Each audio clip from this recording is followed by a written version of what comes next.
నుంచి అమెరికాలో ప్రస్తుతం ఆయన ఉన్నారు. జయప్రకాష్ నారాయణ గారు, జీ తెలుగు న్యూస్ కోసం సమయం కేటాయించినందుకు ధన్యవాదాలు సార్.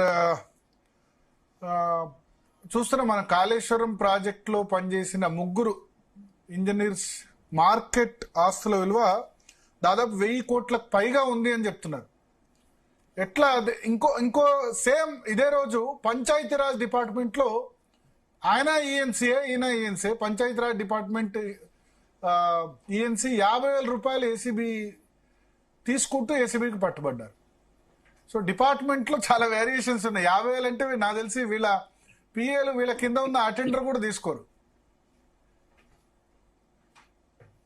ఎట్లా దీన్ని ఫేస్ చేయడం? మనకి ఎక్కడ డబ్బు ఖర్చు ఎక్కువ ఉంటుందో అక్కడ అవినీతికి అవకాశం కూడా ఉంటుంది. మొట్టమొదట నేను అందరినీ గమనించడం కోరేది ఏంటంటే, ప్రభుత్వంలో ఉన్న అధికారులందరినీ అవినీతికి అంటకట్టద్దు. మనం ఆనాడు కానీ ఈనాడు కానీ ప్రభుత్వంలో అన్ని శాఖల్లో నిజాయితీగా పనిచేసేవాళ్ళు ఉన్నారు, చట్టం ప్రకారం పనిచేసేవాళ్ళు ఉన్నారు, ప్రజా సంక్షేమం కోసం చాలా త్యాగాలు చేసేవాళ్ళు ఉన్నారు, అవినీతి పాల్పడేవాళ్ళు ఉన్నారు. మనకు రెండు తెలుసు. ఇక వ్యక్తులను గురించి వ్యాఖ్యానించడం. మీరు కొన్ని కేసులు చెప్పారు, కొన్ని 100 కోట్ల రూపాయలు బయటపడ్డాయి వాళ్ళ అక్రమాస్తులు అని చెప్పని. అది చట్టము, రేపు ఇన్వెస్టిగేషన్ జరగాల, ఆ తర్వాత ప్రాసిక్యూషన్ కోర్టులు చూసుకుంటాయి. కానీ మౌలికంగా ఎందుకని బాగా ఖర్చు పెట్టేటువంటి శాఖల్లో పెద్ద పెద్ద ప్రాజెక్టుల్లో పెద్ద అవినీతి ఉన్నది? 2 మౌలికమైన కారణాలు మనం గమనించాలి. మిగతా చర్చలోకి వెళదాం మనం. మొట్టమొదటిది, తప్పు చేస్తే, అవినీతికి పాల్పడితే శిక్ష పడుతుందన్న భయం లేదు ఈ దేశం.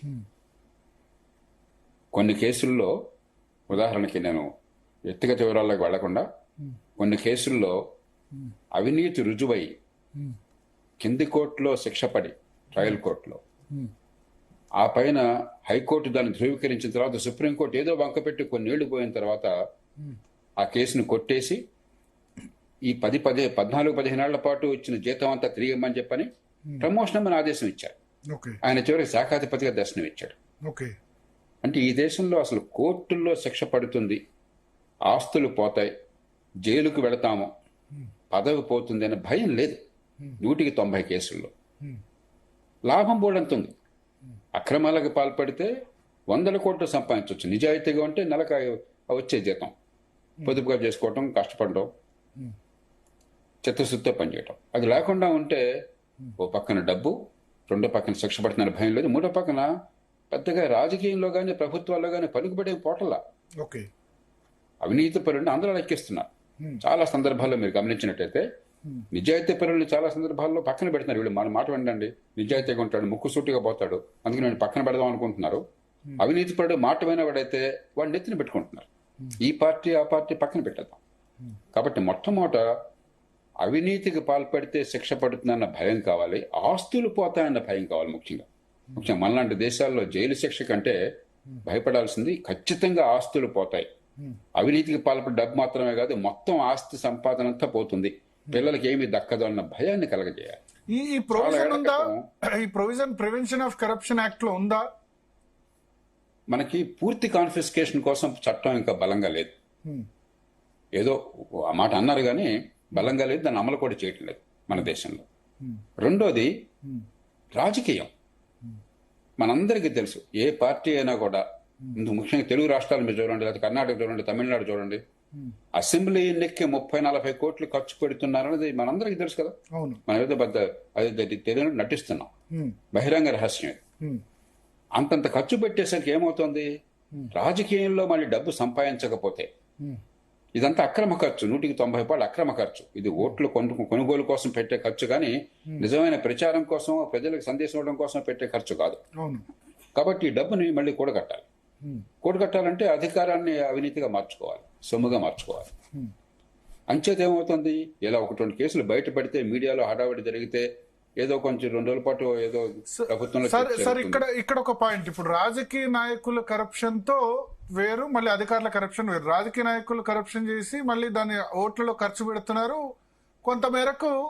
ఇప్పుడు ఇదే కాళేశ్వరం ప్రాజెక్ట్ అనుకోండి, అప్పట్లో అధికారంలో ఉన్న పార్టీ, లేకపోతే అంతకుముందు జలయజ్ఞం చేసిన వైఎస్ఆర్ ఆయనలో అనుకోండి, లేదా చంద్రబాబు నాయుడు ఆయనలో అనుకోండి, వీళ్ళు ఓట్లు కొనేందుకోసం ప్రజలకి 1000-2000 ఓటుకు అందరికి 1,00,000 ఓట్లు చొప్పున కొనుగోలు చేస్తారు. బట్ ఈ అధికారులు వీళ్ళు ఓట్లు కొనుగోలు చేయాల్సిన అవసరం లేదు కదా.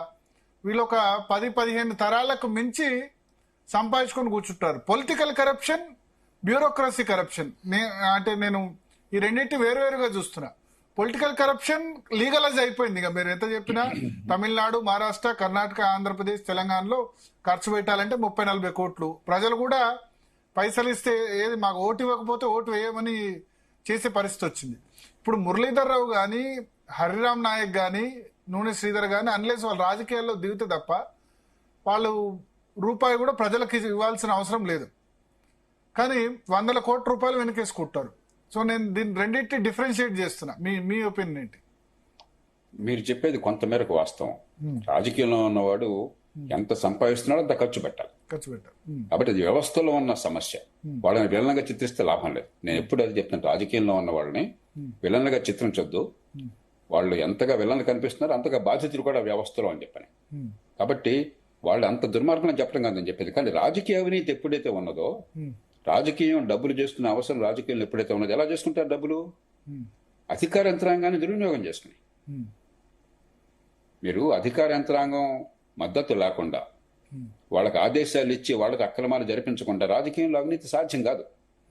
పోలీస్ కేసులు కావచ్చు, లేకపోతే టెండర్లు కావచ్చు, ఇరిగేషన్ ప్రాజెక్టులో కానీ, లేకపోతే ఇంకా ఇతర పెద్ద ప్రాజెక్టులు, పబ్లిక్ ప్రాజెక్టులో కానీ, లేకపోతే మరి భూముల కబ్జాలు కావచ్చు, లేకపోతే మరి డబ్బులు ఇచ్చిన వాళ్ళకి కావాల్సిన పనులు చేసి పెట్టడం కావచ్చు. ఇవన్నీ ఎవరి ద్వారా జరుగుతాయి? అధికార యంత్రాంగం ద్వారా జరుగుతాయి. కాబట్టి మీరు చెప్పింది వాస్తవమే. రాజకీయంలో ఉన్న వాళ్ళు పాపం ఎంత సంపాదిస్తారో అంత ఖర్చు పెడుతున్నారు. అధికారులు డబ్బులు తింటమే తప్ప ఖర్చు ఉండదని అది వేరే విషయం. కానీ రాజకీయ అవినీతి, అధికార యంత్రాంగాల అవినీతికి ఖచ్చితంగా దారి తీస్తుంది. రకరకాల పద్ధతులు ఉండేవి. కొత్త కాదు ఇది. 30, 40, 50 ఏళ్ల క్రితం కూడా రాబర్ట్ వేడ్ అని చెప్పిన ఒక ఆయన, బ్రిటన్ నుంచి ఒక పండితుడు వచ్చి మన తెలుగు రాష్ట్రాల్లోనే కొన్ని సంవత్సరాల పాటు ఉండి క్షేత్రస్థాయిలో ఇరిగేషన్ శాఖే, మీరు ఇరిగేషన్ శాఖ చెప్తున్నారు, ఆనాడు 1970ల దశకంలో ఇరిగేషన్ శాఖలో అవినీతి ఎట్లా ఉంటుందని చెప్పన్నది కూలంకషంగా దాన్ని వివరించి దాని మీద పెద్ద ప్రామాణికమైనటువంటి పుస్తకాలు రాశాడు. ఉదాహరణకి అధికారుల నియామకాలు, ఎవరిని కీలకమైన స్థానాల్లో పెడతాం, ఎవరిని ఎప్పుడు బదిలీలు చేస్తాం మనందరికీ తెలుసు. ఈ ప్రభుత్వంలో కీలకమైన స్థానాల్లో అక్కడ మనుషులు వేయడానికి, వాళ్ళని అక్కడ ఉంచడానికి బేరసారాలు జరిగి అదొక వేలం పాటలాగా సాగుతుంది. కొన్ని సందర్భాల్లో కీలక పదవులు పెట్టడానికి వేలం పాటు కూడా ఉన్న వాస్తవం. అంచేత రాజకీయ అవినీతి స్వరూపం వేరు కావచ్చు, కానీ రాజకీయ అవినీతి విధిగా పరిపాలనా యంత్రాంగంలో అవినీతికి దారి తీస్తుంది. అదొక్కటే కారణం అని నేను చెప్పలేదు. ఎందుకంటే మనుషుల్లో కొందరికి అక్రమార్జన చేయాలో కోరుకుంటుంది, అత్యాశ ఉంటుంది, దురాశ ఉంటుంది, కొందరు నిజాయితీగా చిత్తశుద్ధితో ఉంటారు. కానీ చట్టం అనేది ఎప్పుడైతే, ఇందాక చెప్పాను, చట్టం అయితే ఎప్పుడైతే పనిచేయడం మానేసిందో, చట్టం అంటే భయం ఎప్పుడైతే లేకుండా పోయిందో, శిక్ష పడుతుంది, జైలుకు పోతాం, అంతకుమించి ఆస్తులన్నీ పోతాయి, బికార్ అయిపోతాం, సమాజంలో పరువు పోతుంది, పదవి పోతుంది, స్వేచ్ఛ పోతుంది, జైల్లో వెళ్తాం అన్న భయం కలగాలి. ఆ భయం భారతదేశంలో లేదు. రెండోది, రాజకీయ యంత్రాంగం ఎప్పుడైతే ఒక అవినీతి ఊబిలో కూరుకుపోయిందో, తప్పులు ఎవరు చేసినా కూడా, కారణం ఏదైనా కూడా అవినీతి ఊబిలో కూరుకుపోయిందో, అప్పుడు పరిపాలనా యంత్రాంగంలో అవినీతిని గుర్తించడం చాలా కష్టం. అందుకనే నిజాయితీపరుడైన ముఖ్యమంత్రి ఉన్నటువంటి అరుదైన సందర్భాల్లో, ఎన్టీ రామారావు గారు వచ్చిన కొత్తలో చాలా కాలం పాటు, ఎందుకంటే ఆయనగా డబ్బులు లేకుండా గెలిపించాడు అందరినీ, ఆయన నిప్పు లాంటి మనిషి, భయపడేవాడు అవినీతి అని చెప్పండి. ఇప్పుడు ఆ భయం ఎక్కడుంది అసలు? మనవాడా కాదా అని చెప్పాను, కానీ అస్మదీయుడైతే వాడికి రక్షణ, తస్ముడైతే వాడికి శిక్ష తప్ప అవినీతి పరుడికి భయం అనేది పోయింది. ఎట్లా సార్? ఇప్పుడు ఏసీబీ చాలా కేసులు పెడుతుంది. 5,000 రూపాయలు పెట్టిన వాడి మీద అదే కేసు, ఇప్పుడు 100 కోట్లు పెట్టిన వాడికి కూడా 5,000 సంపాదించిన వాడికి అంతే జైలు శిక్ష, 100 కోట్లు సంపాదించిన వాడికి 1-2 సంవత్సరాలు ఎక్కువ ఉంటుందేమో. అంతకుమించి 100 కోట్లు సంపాదించారని 100 ఏళ్ళు జైల్లో పెట్టే ప్రొవిజన్ అయితే లేదు. ఇప్పుడు ఈ దర్యాప్తు దశలోనే వీళ్ళ ఈ ఆస్తులన్నిటినీ వేలం వేసి అట్లాంటి కఠినమైన ఈడీ లాంటి చట్టం తీసుకొచ్చి, మనీ లాండరింగ్ లాంటి చట్టం తీసుకొచ్చి దీన్ని ఓనర్స్ ప్రూవ్ చేసుకోవాల్సిన బాధ్యత ఈ అక్రమంగా సంపాదించిన వాళ్ళది అనే ప్రివెన్షన్ ఆఫ్ కరప్షన్ యాక్ట్ లో చేంజ్ తీసుకొస్తే ఎట్లా ఉంటుంది? ఖచ్చితంగా కొన్ని విషయాల్లో చట్టంలో మంచి మార్పులు రావాలి, కఠిన శిక్షలు కావాలి. దానిలో నాకు అనుమానం ఏమాత్రం లేదు. మన కోర్టులు కూడా అవినీతికి పాల్పడితే ఖచ్చితంగా వాళ్ళ ఆస్తులు పోతాయన్న నమ్మకాన్ని సమాజానికి కలిగించాలి. కానీ అదొక్కటే మార్గం కాదు భరత్. ఇప్పుడు చాలా రంగాల్లో అవినీతి తగ్గింది. మన అవినీతి పెరిగిన చోట సహజంగానే చూస్తున్నాం, బాధపడుతున్నాం, ఆవేశపడుతున్నాం. మరి సమాజంలో చర్చ జరుగుతుంది, ఆ చర్చ అవసరం. కానీ అవినీతి ఎట్లా తగ్గుతుంది తగ్గిన చోట? చిన్న ఉదాహరణ చెప్తాను. రైల్వే రిజర్వేషన్ ఉన్నాయి. ఒక 30-40 ఏళ్ల క్రితం రైల్వే రిజర్వేషన్ కావాలంటే అక్కడికి వెళ్ళి అక్కడ బెర్త్ అలాట్మెంట్ కోసం చెప్పని అక్కడ ఉన్నటువంటి సిబ్బందికి డబ్బులు ఇవ్వడం అనేది ఆనవాయితీ. ఇవాళ 199 కేసుల్లో అదేం లేదు. మనందరికీ తెలుసు. ఎందుకని? ఆన్లైన్ కంప్యూటరైజేషన్ ఎప్పుడైతే చేశారో, పారదర్శకంగా టెక్నాలజీని ఉపయోగించి మనకు పని జరుగుతున్న నమ్మకం కలిగిందో, అవినీతి 199 పాటు తగ్గిపోయింది. పాస్పోర్ట్లు ఉన్నాయి. 30 ఏళ్ల క్రితం కూడా పాస్పోర్ట్ కావాలని తలప్రాణం తక్కువచ్చేది, ఎవరైనా అడగండి. ఈవేళ పాస్పోర్ట్కి లంచం ఇచ్చానని చెప్పేవాళ్ళు చాలా అరుదు.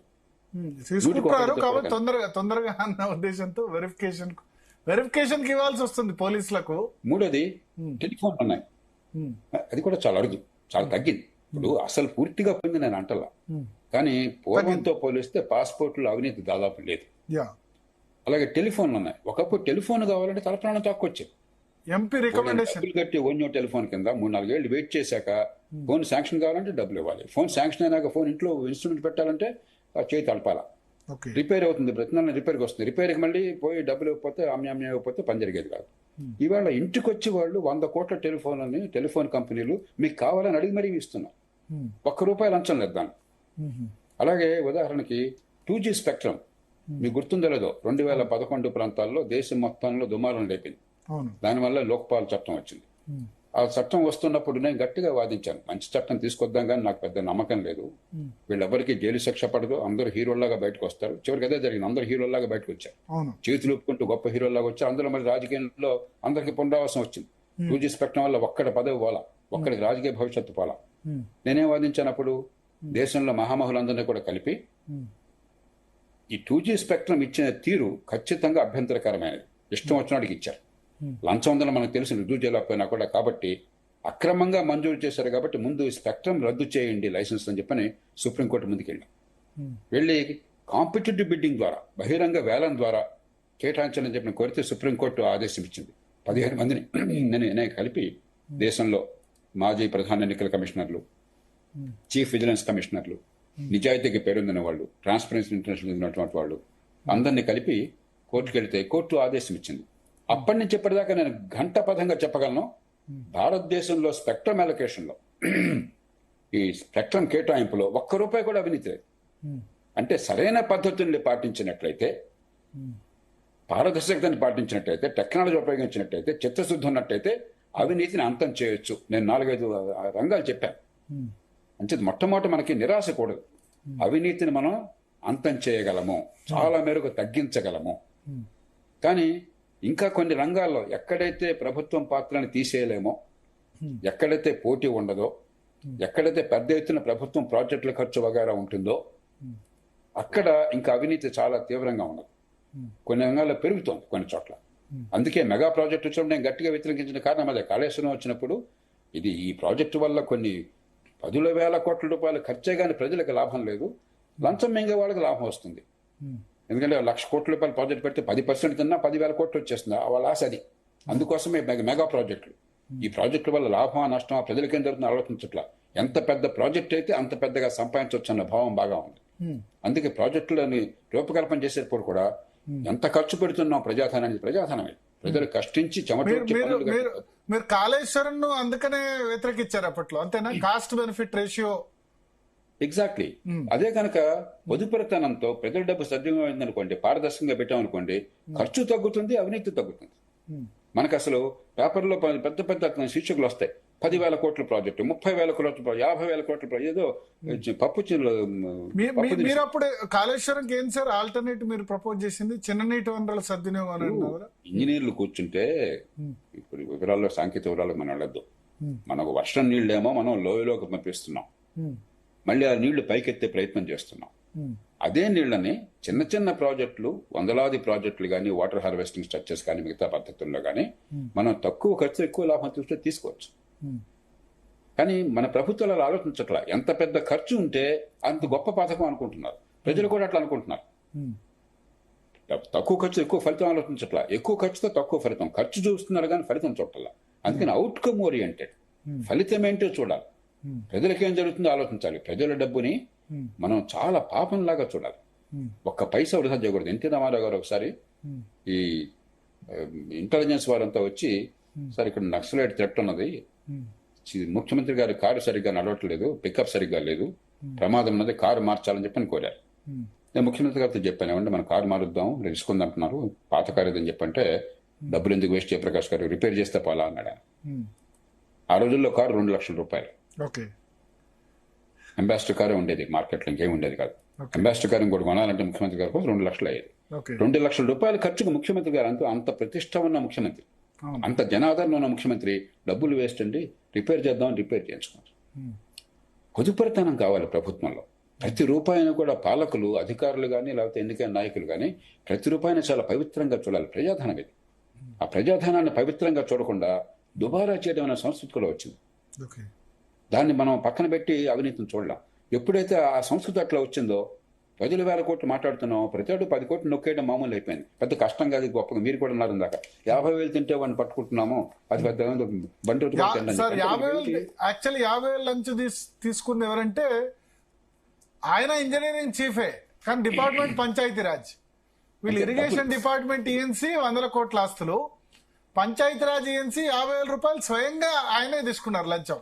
నాకు తెలిసి ఈ ఇరిగేషన్ డిపార్ట్మెంట్ లో 50,000 క్లర్క్ లెవెల్ కూడా రిజెక్ట్ చేస్తాడేమో. అంటే డిపార్ట్మెంట్ వైజ్ ఇంత అంతరం ఉంది అని చెప్తున్నాను నేను.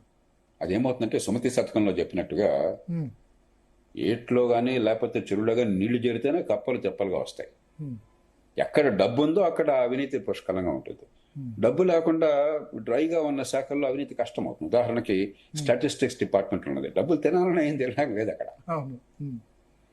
అలా కాబట్టి అక్కడ డబ్బులు ఎక్కడ చేరుతాయో, ఇరిగేషన్ పెద్ద ఎత్తున ప్రాజెక్టులు అంటున్నాం, ఇరిగేషన్ అంటున్నాం, మరో శాఖ అంటున్నాం, ఎక్కడ డబ్బులు టీచర్ చాలా తక్కువ, కరప్షన్ చేసింది చాలా తక్కువ ఎడ్యుకేషన్ లో. ఎగ్జాక్ట్లీ. అట్లాగే ఎక్కడ నియంత్రణ ఉంటుందో, ప్రభుత్వానికి నియంత్రణ అధికారం ఉందనుకోండి, నా కలం పోటుతో మీకు లాభంగా నష్టంగా చేయగలను అనుకోండి, అక్కడ లంచం ఉంటుంది. ఈ 2 ప్రధానమైన. ప్రభుత్వం ఖర్చు ఎక్కడ ఎక్కువ ఉందో మరింత జాగ్రత్తగా ఉండాలి. అలాగే ప్రభుత్వానికి నియంత్రించే అధికారం, ప్రజల జీవితాన్ని శాసించే అధికారం ఎక్కడ ఎక్కువ ఉందో అక్కడ జాగ్రత్తగా ఉండాలి.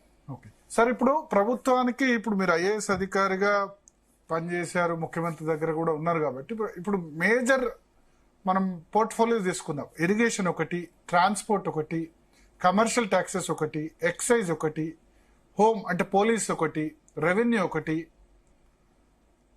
City town planning, town planners ఈ మధ్య బిల్డింగ్ కన్స్ట్రక్షన్ కు దానికి వద్దన్న డబ్బులు వచ్చి పడుతుంది. ఇవి కదా మేజర్, ఇవే కదా డబ్బులు సంపాదించేందుకున్న పోర్ట్ఫోలియోస్. సో దీనిలో ఏ విధమైన మార్పులు చేయాలి, చేస్తే కనుక కరప్షన్ తగ్గే అవకాశం ఉంటుంది? అంటే ఇప్పుడు కొన్ని మౌలికమైన సూత్రాలు ఉన్నాయి. ఏ శాఖలో ఏంటనేది కొంచెం లోతుకెళ్ళాలి. ఉదాహరణకి చాలా సంవత్సరాల క్రితం 2004-05 ప్రాంతాల్లో ప్రజాస్వామ్య పీఠం తరపున, లోక్సత్తా తరపున నేనే బొంబాయి నగరంలోనూ హైదరాబాద్లోనూ పెద్ద ఎత్తున రౌండ్ టేబుల్స్ నిర్వహించి, దానిలో ఎవరు సెంట్రల్ ఎక్సైజ్, కస్టమ్స్ అన్నారు. సెంట్రల్ ఎక్సైజ్ ఉండేది, జిఎస్టీ రాలా అప్పటికి. కాబట్టి central excise, customs, indirect taxes, పరోక్ష పన్నుల్లో చాలా పెద్ద అవినీతి ఉన్నది. ఆ అవినీతి కనుక తగ్గించగలిగితే దేశంలో ఆర్థిక అభివృద్ధి పెరుగుతుందని గట్టిగానే వాదించాను. ప్రధానమంత్రి గారు మన్మోహన్ సింగ్ గారితో ఆ మాట చెప్పాను.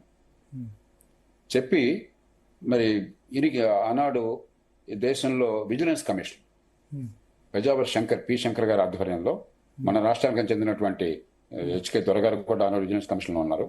ఆ జాతీయ విజిలెన్స్ కమిషన్ వారు 3 తీసుకొచ్చి, ఆ తర్వాత రెవెన్యూ సెక్రటరీ, తర్వాత కేబినెట్ సెక్రటరీ అయిన చంద్రశేఖర్, ఆయన కూడా తీసుకొచ్చి హైదరాబాద్లో, తర్వాత బొంబాయిలో అందరు స్టేక్ హోల్డర్స్ని కలిపాం. పన్నుల అధికారులు, మరి ఇండస్ట్రీ బిజినెస్ మెన్, ఈ అవినీతికి గురవుతున్న వాళ్ళు, బాధితులైన వాళ్ళు, తర్వాత ఈ ట్యాక్స్ నిపుణులు, అకౌంటెంట్లు, ఎక్స్పర్ట్లు అందరినీ కూర్చోబెట్టాం. వీళ్ళు అవినీతిపరమైన అధికారులు కూడా ఉన్నారు. చిత్తశుద్ధితో వాళ్ళని, మీకు పూర్తిగా వివరాలన్నీ తెలుసు, ఏం చేయాలో, ఏం చేస్తే అవినీతి తగ్గించవచ్చు, ఆర్థికాభివృద్ధి పెంచవచ్చు, మీరంతా కూర్చోండి చెప్పంటే మనసు పెట్టి, ఏదో దూరక మొక్కుబడిగా కాకుండా రాత్రి 8 గంటల దాకా కూర్చుని 2 రోజుల పాటు కార్యక్రమం జరిగితే అద్భుతమైనటువంటి ప్రణాళిక ఇచ్చారు. ఏం చేయాలి డీటెయిల్డ్ గా, గ్రాన్యులర్ గా 1, 2, 3, 4 అని చెప్పాను. దాన్ని ప్రభుత్వానికి ఇస్తే అమలు జరిగింది. అప్పుడు చాలా విషయాల్లో, మీరు పన్నుల విషయాల్లో మీరు చూసినట్టయితే ఇంకా అవినీతి ఉంది, కానీ గతంలో ఉన్నంత అవినీతి లేదు. చాలా మేరకు అవినీతి తగ్గింది. పన్నుల్లో అవినీతి తగ్గడం చాలా సంక్లిష్టమైన అంశం, ఎందుకంటే పద్ధతులను అర్థం చేసుకోవాలి, దాన్ని పాటించాలి. కానీ ప్రతి రంగంలో కూడా అవినీతి తగ్గాలని చెప్పంటే కొన్ని మౌలిక సూత్రాలు ఉన్నాయి. ఒకటి పారదర్శకత, ఎంత వీలుంటే అంత పారదర్శకత. రెండు టెక్నాలజీ, ఎక్కడ ఇంతకుముందు ఉన్న ఉదాహరణ చెప్పాను, టెక్నాలజీ ఎక్కడ వాడగలిగితే అక్కడ టెక్నాలజీ వాడడం. మూడు కాంపిటీషన్ అండ్ చాయిస్. ప్రభుత్వం గుత్తాధిపత్యం ఉన్నంత కాలం ఖచ్చితంగా మీకు అవినీతి ఎక్కువ ఉంటుంది.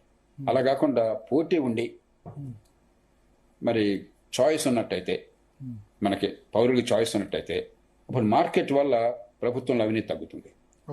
ఆ తర్వాత ఇవన్నీ చేసినా కూడా ప్రభుత్వం చేయాల్సిన పనులు చాలా ఉంటాయి. కాబట్టి అక్కడ టెండర్ల ప్రక్రియలో ఇదంతా కూడా టెండర్ల ప్రక్రియ, ఏ మాత్రం పారదర్శకత లేదు.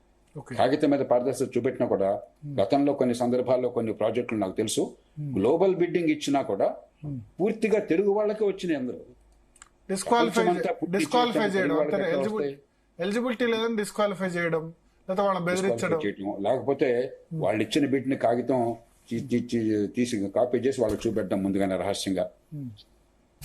సరైన పద్ధతులు రూపొందించాలి కాగితం మీద ఉన్నా కూడా. కాబట్టి ఈ కాంపిటేటివ్ బిడ్డింగ్ ప్రాసెస్ చాలా నిజాయితీ అయినటువంటిది, ప్రజాధనాన్ని రక్షించేటువంటిది కాంపిటేటివ్ బిడ్డింగ్ ప్రాసెస్.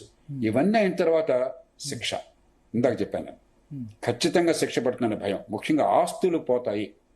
చాలా ఏళ్ల క్రితం అరుణ్ శర్మ, కిరణ్ శర్మ అని చెప్పిన ఇద్దరు భారతీయులు అమెరికాలో ఆరోగ్య రంగంలో బాగా డబ్బులు తినేశారు రకరకాల అక్రమాలు చేసి.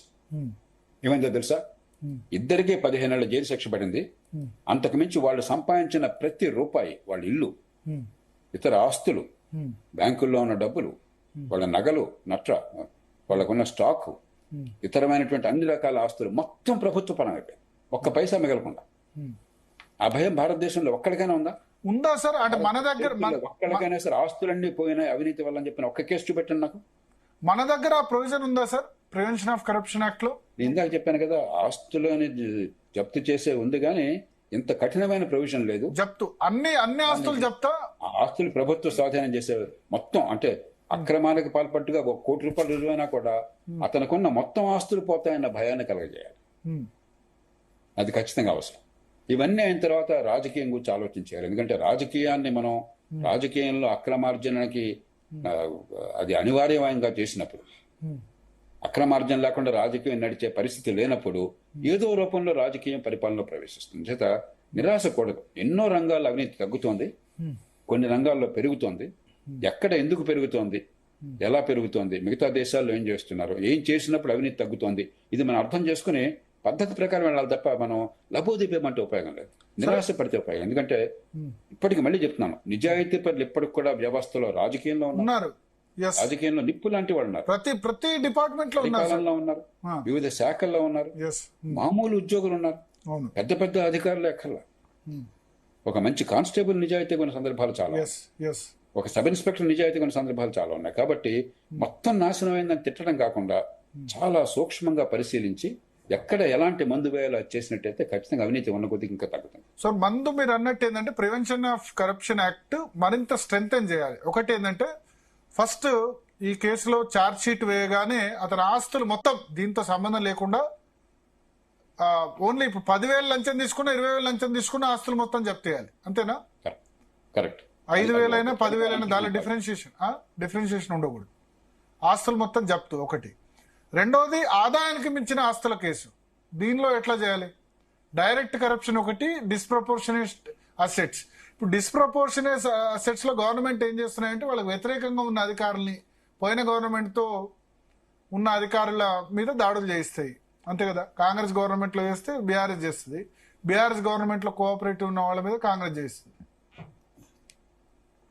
అందుకే భరత్ ఇప్పుడు మనకి చట్టాన్ని ఉపయోగించేప్పుడు నిష్పాక్షికత, నిజాయితీ, అందరినీ సమంగా చూడడం ఉన్న నమ్మకం లేకపోతే మీరు నిజంగా ఎవరన్నా పట్టుకున్నా కూడా సమాజంలో పెద్ద మద్దతు ఉండదు. కాలక్రమేణా కేసులు వీగిపోతాయి. మీరందరూ ఈ వాస్తవం.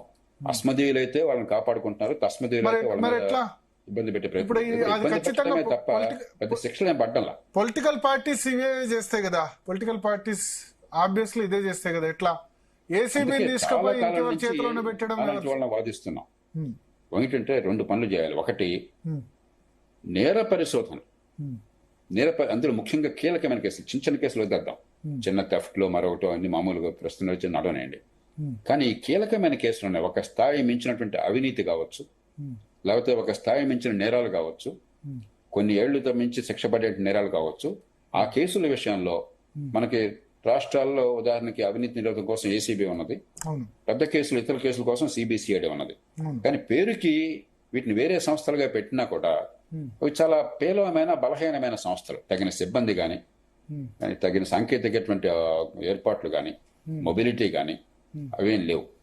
అవి లేకపోగా చట్ట ప్రకారం మామూలు పోలీసు కేసులు ప్రతి కేసు కూడా వాళ్ళకి ఏ రకంగానూ కూడా ప్రభుత్వం నుంచి విముక్తి లేదు. అక్కడ అధికారులను ఏ స్థాయిలో సరే పెట్టేది ప్రభుత్వంలో ఉన్న నాయకులు, తీసేసేది ప్రభుత్వంలో ఉన్న నాయకులు. అంటే నేర పరిశోధన పూర్తిగా రాజకీయ చేతుల్లో కబంధ హస్తాల్లో చిక్కుకుపోయింది. ఇందాక మనం కొన్ని దేశాల గురించి మాట్లాడుకున్నాం. ఆ దేశాల్లో నేర పరిశోధనకి రాజకీయానికి సంబంధం లేదు. నేర పరిశోధన పూర్తిగా స్వతంత్ర ప్రతిపత్తి కలిగించారు. కాబట్టి ఏసీబీ కావచ్చు, లేకపోతే సిబిసిఐడి కావచ్చు, పూర్తిగా అలాగే జాతీయ స్థాయిలో సిబిఐ కావచ్చు, పూర్తిగా సిబిఐ అయితే మరీ దారుణం సార్. అంటే అతీతంగా ఉండేట్టుగా కేంద్ర వేరే న్యాయ వ్యవస్థ పర్యవేక్షణలో కనుక పెట్టి అక్కడ అధికారులు ఒకసారి కీలకమైన అధికారుల్ని వాళ్ళని నియంత్రించే సంస్థ తీసుకెళ్లొచ్చు తప్ప ఇక అక్కడి నుంచి వేరే బదిలీలు ఉండవు. వేరే శాఖలకు బదిలీ చేయటం ఉండదు. జీవితం అంతా అక్కడే ఉంటారు. వాళ్ళ మీద నిఘా ఉంటుంది. ఉదాహరణకి మేము పరిపాలనా సంస్కరణ సంఘంలో భాగంగా ఆస్ట్రేలియా వెళ్ళినప్పుడు చాలా ఆశ్చర్యకరంగా చూసాం. న్యూ సౌత్ వేల్స్ సిడ్నీ నగరం ఉన్నటువంటి రాష్ట్రంలో ఉదాహరణకి పోలీస్ యంత్రాంగానికి ఒకటి స్వతంత్ర ప్రతిపత్తి కల్పించారు. కానీ కంచె చెదిమేస్తే పోలీసులు అన్యాయానికి పాల్పడితే వాళ్ళ మీద నిఘా కోసం మరో యంత్రాంగాన్ని ఏర్పాటు చేశారు. వాడు అన్యాయానికి పాల్పడితే వాడి మీద నిఘా కోసం మరో యంత్రాంగాన్ని ఏర్పాటు చేశారు. చాలా గజిబిజి ఏర్పాట్లు ఉన్నాయి. ఎక్కడ అధికారం ఉందో అక్కడ అధికారంలో దుర్వినియోగాన్ని అరికట్టడం కోసం చాలా జాగ్రత్తగా ఏర్పాట్లు ఉండాలి. అలా కాకుండా బడితున్నవాడిదే బడి అయిపోయినట్టయితే, అధికారంలో ఉన్నవాడు రాజకీయం కావచ్చు, అధికార యంత్రాంగంలో కావచ్చు, వాడు ఇష్టం వచ్చినట్టు చేసే అవకాశం ఉన్నట్టయితే ప్రజలకు ఏమాత్రం కూడా రక్షణ ఉండదో, సమాజం నష్టపోతుంది. అందుకని చాలా సంక్లిష్టమైన ఏర్పాట్లు కావాలి. తప్పు జరిగితే శిక్ష పడుతుంది ఏ స్థాయిలోనే సరే భయాన్ని కలిగించే ఏర్పాట్లు కావాలి. మన దేశంలో చట్టబద్ధ పాలన లేదు. రెండోది చేయవలసింది మాలిమత్ కమిటీ అని చెప్పని చాలా కాలం క్రితం ఆయన ఒక ప్రధాన న్యాయమూర్తి రాష్ట్ర స్థాయిలో ఆయన అధ్యక్షతన criminal justice system Vajpayee government ఏర్పాటు చేసింది. ఈ నేర పరిశోధన యంత్రాంగాన్ని, ఈ క్రిమినల్ జస్టిస్ ని, నేర న్యాయ వ్యవస్థని ఎలా బాగు చేయాలని ప్రామాణికమైన రిపోర్ట్ ఇచ్చారు. ఇప్పటివరకు బూజుపడుతుంది తప్ప పట్టించుకోవాలి. చాలా నిర్దిష్టమైన రిపోర్ట్ ఇచ్చారు. కాబట్టి ఈ రెండు చేసినట్లయితే పోలీసు యంత్రాంగాన్ని, ముఖ్యంగా కీలకమైన నేరాలు, ఒక స్థాయి మించిన నేరాలను పరిశోధించే పోలీసు యంత్రాంగానికి స్వతంత్ర ప్రతిపత్తి ఇస్తూ జవాబుదారీగా ఉండే ఏర్పాటు చేయటం, రాజకీయము పరిపాలనా యంత్రాంగం వాళ్ళని శాసించే అవకాశం లేకుండా చేయటం. రెండోది మాలిమత్ కమిటీ ఇచ్చినటువంటి సిఫారసుల్ని మరి అమలు చేసి ఆ నేర న్యాయ వ్యవస్థని పూర్తిగా బాగు చేయటం. ఈ రెండు కీలకమైన అవసరాలు. మనకేమిటంటే సాంకేతికమైన అంశాలు కాబట్టి గ్రోత్ కరెక్ట్లా మనకు ఆ కోపం వస్తుంది, ఆవేశం వస్తుంది, ఆ రోజు ఏదో హడావుడి చేస్తున్నాం. ఉదాహరణకి ఒకటి రెండు సందర్భాల్లో మహిళల మీద దారుణమైన అత్యాచారాలు జరిగితే ప్రజల నుంచి బోళ్ళంత ఘోష వస్తుంది. వెంటనే ఏం చేస్తుంది ప్రభుత్వం? ఆదేశాలు ఇస్తుంది, వాడిని కాల్చి పారేస్తారు. నిరస్తులు చచ్చిపోయినందుకు మనకు ఎవరికి బాధ లేదు. కానీ అది పద్ధతి కానే కాదు, అది ప్రమాదకరం. ఈవేళ దాన్ని మనం క్షమిస్తే రేపొద్దున మిమ్మల్ని నన్ను కాల్ చేస్తారు ఏవో వంక పెట్టి. ఓ పద్ధతి లేకుండా, మరి చట్టబద్ధ పాలన లేకుండా ఆ తుపాకీ ఉన్నవాడి చేత అధికారం ఇచ్చినట్టయితే ఒకరోజు బాగున్నట్టు అనిపిస్తుంది, రేపొద్దున చాలా ప్రమాదానికి దారితీస్తుంది. కాబట్టి ఒక పక్కన స్వేచ్ఛని కాపాడాలి, ప్రజాస్వామ్యాన్ని కాపాడాలి, మరి నిజాయితీ పరులైన వాళ్ళని, అమాయకుల్ని కాపాడాలి, నేరస్తులకు శిక్ష పడాలి, సమాజాన్ని రక్షించాలి. ఇవన్నీ కూడా చాలా సంక్లిష్టమైన పద్ధతి. హడావిడిగా చేయడం కాదు, చాలా లోతుగా. కర్ణాటక లోకాయుక్త మోడల్ ఏమైనా సెట్ అవుద్దా? కర్ణాటక లోకాయుక్త మోడల్ ఉదాహరణ. ఒకప్పుడు లోకాయుక్త కర్ణాటకలో బాగా పనిచేసింది. కానీ ఏమైంది? ఒకప్పుడు చాలా మందికి ఆ సంగతి తెలుసు. రామకృష్ణ హెగ్డే ప్రభుత్వంలో లోకాయుక్తను ఏర్పాటు చేశారు. చాలా విశేషమైన అధికారాలతో ఏసీబీని లోకాయుక్త చేతుల్లో పెట్టారు. చాలా మంచి ఆలోచన. కానీ లోకాయుక్త మీద ఎప్పుడైతే చెక్ లేకుండా పోయిందో, అందుకని చెప్పాను ఆస్ట్రేలియాలో ఏం జరిగిందో, లోకాయుక్త నిజాయితీగా ఉన్నంతకాలం బాగా జరిగింది. ఆ తర్వాత అవినీతి పడిన లోకాయుక్త అప్పుడు విపరీతంగా డబ్బులు సంపాదించాడు. ఆయన్ని తీసేయడం సాధ్యం కాల, తల ప్రాణం తొక్కొచ్చింది. అంచేత ఈ కాలంలో బాగానే ఉండే రామకృష్ణ హెగ్డే పెట్టిన లాంటి సంస్థ ఉండటం అవసరం. కానీ అంత మాత్రం చేత చాలదు. కంచె చేను వేస్తే వాడే దుర్మార్గుడైతే దానికి మళ్ళీ చెక్ కావాలి. ఇప్పుడు అదే జరుగుతుంది కదా. ఇప్పుడు లోక్పాల్ అన్నారు అన్నిటికి విరుగుడు. లోక్పాల్కు ఎంపిక కమిటీ సంబంధించి ప్రతిసారి జరిగింది. లోక్పాల్ చట్టం గురించి అరవింద్ కేజ్రీవాల్ మీరు ఉద్యమించారు చాలా. అరవింద్ కేజ్రీవాల్ ఉద్యమించాడు, తిరిగి చూస్తే మళ్ళీ లిక్కర్ స్కామ్ లో ఆయన ఇరుక్కున్నాడు, ఇరుక్కోవాల్సిన పరిస్థితి వచ్చింది. అంతేకాదు లోక్పాల్ రూపొందించిన తీరు కూడా ఏమైందంటే ఏదో హడావిడిగా గందరగోళం ప్రజల నుంచి ఆవేశంతో తప్ప లోతుగా ఆలోచించాల. ఎప్పుడైతే ఆలోచించలేదు, ఉదాహరణకి ప్రధానమంత్రిని లోక్పాల్ కింద పెట్టొద్దని గట్టిగా వాదించాను నేను. దేశానికి ప్రధానమంత్రి జాతీయ నాయకుడు, ఏ పార్టీ అయినా కూడా మనకు అనవసరం. ఆయన్ని పార్లమెంటు శాసించాలని కానీ లోక్పాల్ కాదు, ఎన్నిక కానటువంటి వ్యక్తులు కాదు. లోక్పాల్ ఒకవేళ ప్రధానమంత్రి మీద విచారణ పెట్టాడు అనుకోండి, రేపు పొద్దున ఏమీ లేదని తేలినా కూడా దేశం గందరగోళంలో పడుతుంది. కాబట్టి వద్దని గట్టిగా మొత్తుకున్నాను, వినలా. కొన్ని ఏర్పాట్లు చేసినా కూడా దాంతో ఏమైంది, మోదీ గారు లోక్పాల్ని చాలా బలహీనంగా మార్చిపారేశారు. రంగు రుచి వాసన లేని సంస్థ. ఎవరికన్నా లోక్పాల్ సంస్థలు ఎవరున్నారో తెలుసా మీకు? లేకుండా ఆ పేర్లు కూడా తెలియదు మనకి, ఎందుకంటే ఉన్నా లేకపోయినా ఉపయోగం లేదు. మనం అందుకనే ఒక సంస్థను రూపొందించేటప్పుడు ఆవేశం ఒక్కటే చాలదు, ఆగ్రహం ఒక్కటే చాలదు, చాలా ఆలోచన కావాలి, ముందు చూపు కావాలి, ప్రపంచంలో ఏం చేస్తున్నారో అర్థం కావాలి. ఆ వ్యవస్థ చివరికి పనిచేయాలి ప్రజల కోసం. అంతే 2 రోజుల పాటు హడావిడి చేసి పేపర్లో పబ్లిసిటీ వచ్చేసి మన రోడ్ల మీదకి వచ్చి పెద్ద పెద్ద ప్రదర్శనలు చేసి పని అయిపోయింది అనుకుంటే పని అయిపోయినట్టు కాదు. ఫలితం వస్తే పని అయిపోయినట్టు. 2G స్పెక్ట్రంలో ఈ లక్షల మంది రోడ్ల మీద రావడం వల్ల మార్పు రాలా. సుప్రీంకోర్టులో ఎప్పుడైతే లోక్సత్తా వెళ్ళి మీరు ఇక ముందు ఇలా స్పెక్ట్రమ్ అలొకేషన్ ఈ రకంగా జరగకుండా ఈ లైసెన్సులు క్యాన్సిల్ చేయనట్టు 122 లైసెన్సులు క్యాన్సిల్ అయినాయి. ఆ తర్వాత స్పెక్ట్రమ్ అలొకేషన్ లో కాంపిటేటివ్ బిడ్డింగ్ పారదర్శకంగా ఉండే ఏర్పాట్లు జరిగినాయి. దానిలో ఒక్క పైసా అవినీతి లేకుండా పోయింది. దానిలో పెద్ద ఆర్భాటం అక్కర్లా. కాబట్టి లోతుగా ఆలోచన చేయాలి తప్ప కోపము, ఆవేశము, కసి, పక్షపాతము ఇవన్నీ ఉపయోగం లేదు. సో ప్రధానమంత్రి మీద నిఘా లోక్పాల్ పరిధిలోకి తెచ్చేసరికి ప్రధానమంత్రి దాన్ని బలహీనం చేసేసారు. ఖచ్చితంగా అప్పుడు ఫైట్ చేసిన వాళ్ళు ఈ దేశానికి చాలా అరిష్టం అది. దేశ ప్రధానమంత్రిని దేశ పార్లమెంటు శాసించలేకపోతే లోక్పాల్ చేతులు పెడితే, లోక్పాల్ ఏదో రాజకీయ కారణాలుగానో లేకపోతే వాడి ప్రతిష్ట కోసమో వాడి ప్రచారం కోసమో కేసు పెట్టాడు అనుకోండి, ఒక 6 నెలలు పోయిన తర్వాత ఏం లేదని తెలిసినా కూడా దేశం అంతా గందరగోళంలో పడుతుంది. ఆ మాట నేను రాతపూర్వకంగా ఆనాటి ప్రధానమంత్రి గారికి చెప్పాను, మన్మోహన్ సింగ్ గారికి. మన్మోహన్ సింగ్ గారికి పరిపాలనా సంస్థల సంఘంలో భాగంగా ఆ నివేదిక రాస్తున్నప్పుడు నేను 6 పేజీలు రాశాను, ఎందుకు ప్రధానమంత్రి దానిలో ఉండకూడదని చెప్పాను. ఆయనకి స్వయంగా చెప్పాను. ఆయన అంటే బంచితరత మెంటాలిటీ, మీలాంటి నాలాంటి మెంటాలిటీ అయింది, చాలా నిజాయితీ పరుడు. కాబట్టి నా మీద లోక్పాల్ అంటే అభ్యంతరం లేదన్నాడు. నేను చెప్పాను, మీ వ్యక్తిగత విషయం కాదు, ఈ దేశం విషయం, ఈ దేశంలో రాజ్యాంగ బద్ధ సంస్థల విషయం, ఈ దేశ ప్రజాస్వామ్య విషయం. దాన్ని కాపాడాలంటే ప్రధానమంత్రిని బయట పెట్టాలని చెప్పన్నారు. కానీ పొరపాటు జరిగిపోయింది. ఇట్లా రకరకాల పొరపాటు. అంటే లోకాయుక్త మోడల్ కొంత మార్పులతో తీసుకురావచ్చా రాష్ట్రాల్లో? కర్ణాటక లోకాయుక్త మోడల్, దాని మీద కూడా రాష్ట్రాల్లో లోకాయుక్త ఒక రసహీనమైన రంగు రుచి వాసన లేని లోకాయుక్త. మన తెలంగాణ, ఆంధ్రప్రదేశ్ ఎగ్జాంపుల్, అసలు అది ఉన్నట్టు కూడా ఎవరు తెలియదు. కాబట్టి వ్యక్తుల్ని తప్పట్లా చాలా బలహీనమైన సంస్థగా చేశారు. కర్ణాటకలో గతంలో రామకృష్ణ రెడ్డి పెట్టిన లోకాయుక్త లాంటి లోకాయుక్తని పెట్టి సరైన వాళ్ళని ఎంపిక చేసి, వాళ్ళు తప్పు చేయకుండా వాళ్ళ మీద కూడా నిఘా ఉండే యంత్రాంగాన్ని ఏర్పాటు చేసి 3 షరతులు కావాలి. కర్ణాటకలో లాంటి చట్టం తీసుకురావాలి, సరైన వాళ్ళని నిజాయితీ పనులను ఎంపిక చేయాలి, మళ్ళీ ఆశ్రిత పక్షపాతంతో మళ్ళీ కావాల్సిన వాళ్ళు ఎంపిక చేసుకుంటే. కర్ణాటకలో అదే జరిగింది, ఒకప్పుడు మంచి వాళ్ళని ఎంపిక చేసుకున్నారు. కానీ కర్ణాటకలో ఇప్పుడు సిద్ధరామయ్యకు నోటీస్ ఇచ్చింది, అంతకుముందు యడ్యూరప్పకు నోటీస్ ఇచ్చింది, ముడా స్కామ్, ముఖ్యమంత్రులు కూడా డైరెక్ట్. లోకాయుక్తకి ఆ బలం అన్నమాట వాస్తవం. కానీ ఎందుకని ఆ సంస్థకి పరువు పోయింది అని చెప్పంటే, ఒక అవినీతిపరుడైన న్యాయమూర్తి ఒక ఆయన పెట్టి అప్రతిష్ట పాలైన సంస్థ. కాబట్టి ఆ మీద నిఘా కూడా కావాలి. కాబట్టి 3 బలమైన చట్టము, పూర్తిగా స్వతంత్ర ప్రతిపత్తిస్తూ, ఈ ఏసీబీ మీద పూర్తిగా ఆధిపత్యాన్ని ఇస్తూ, రాజకీయం నీడపడలే అవకాశం లేకుండా చట్టము. 2 సరైన వాళ్ళని, అందుకు సమర్థులైన వాళ్ళని, సరైన వాళ్ళని, నిజాయితీకి సామర్థ్యానికి మారిపోయిన వాళ్ళని ఎంపిక చేయటము. 3 వాళ్ళు తప్పు చేసినా కూడా వెంటనే బయటపడేట్టుగా వాళ్ళ మీద నిఘా ఉండే యంత్రాంగాన్ని ఏర్పాటు చేయడం. ఈ 3 చేస్తే అది ఫలితాలు ఇస్తుంది. ఓకే సార్, ఈడీ లాంటి యాక్ట్ చేయొచ్చా యాంటీ కరప్షన్ విషయంలో కూడా? ఎందుకంటే ఇప్పుడు ఏమవుతుందంటే ఏసీబీ కేసులో 10 నుంచి 15% కూడా కన్విక్ట్ కావట్లే. ఇప్పుడు మీరు అన్నట్టు పేపర్లో, మేము టీవీలో 2 రోజులు ఉదరగొడతాం ఈయనకు 100 కోట్ల ఆస్తులు అదని చెప్పి.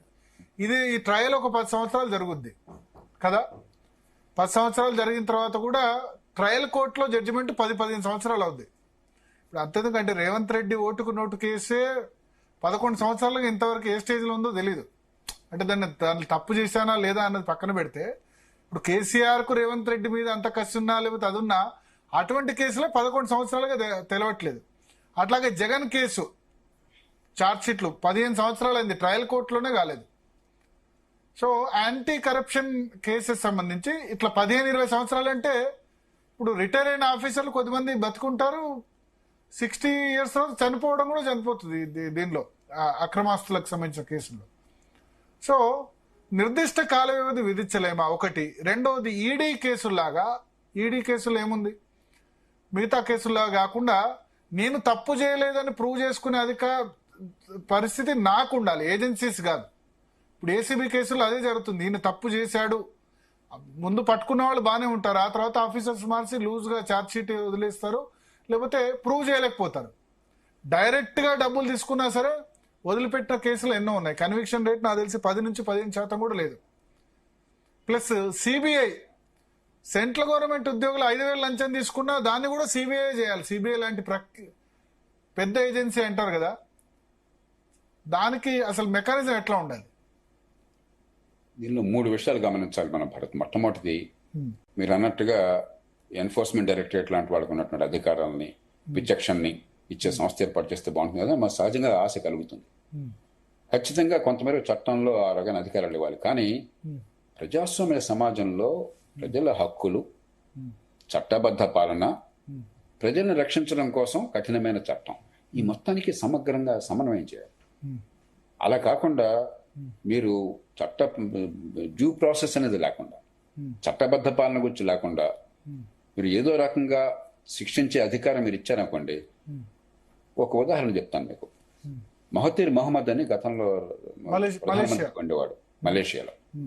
ఇప్పుడు 100 ఏళ్ళు వచ్చినాయి ఆయనకి, ఇంకా బతుకున్నాడు, ఇంకా రాజకీయంలో జోక్యం చేసుకుంటున్నాడు.